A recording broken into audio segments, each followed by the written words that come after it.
Abzû was released for the PlayStation 4 and PC on the 2nd of August of 2016 and is considered to be the stylistic take on the theme of scuba diving. Conceived by Giant Squid Studios, who were formed by Matt Nava, the art director of Flower and Journey, Abzû is an immersive game that captures the wonderment and dangers of scuba diving. However, while the game is able to draw you into its aquatic environments, it doesn't have the same level of polish as Journey had.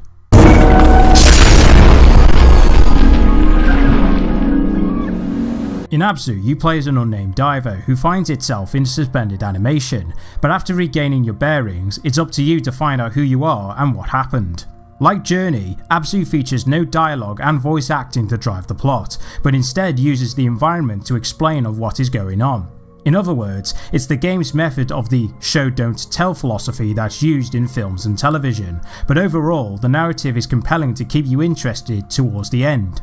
However, where Abzû shines is in its presentation, as exploring each environment is both fun and calming. These can range from the likes of shallow coral reefs to the great depths of the abyss. Although they are designed in a linear manner since you'll be moving forward, the game encourages you to explore each area, not only to witness the many creatures in that environment, but also the hidden collectibles you can find, the multiple portals you can activate in order to free more sea life, and shark statues that you can use to meditate while observing your surroundings. The controls are simple to grasp and operate smoothly. You use the left analog stick to steer while the right trigger is used to swim. Additionally, pressing the X button will give you a short burst of speed, which is useful to cover ground quickly, as well as performing acrobatic tricks when breaching.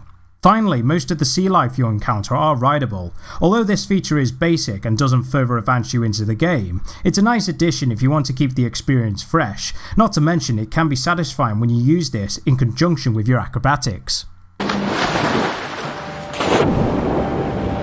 Aesthetically, the game carries over the beautiful art style that was present in Journey, and despite some frame rate dips, Abzû was able to keep itself stable considering the amount of sea life on screen.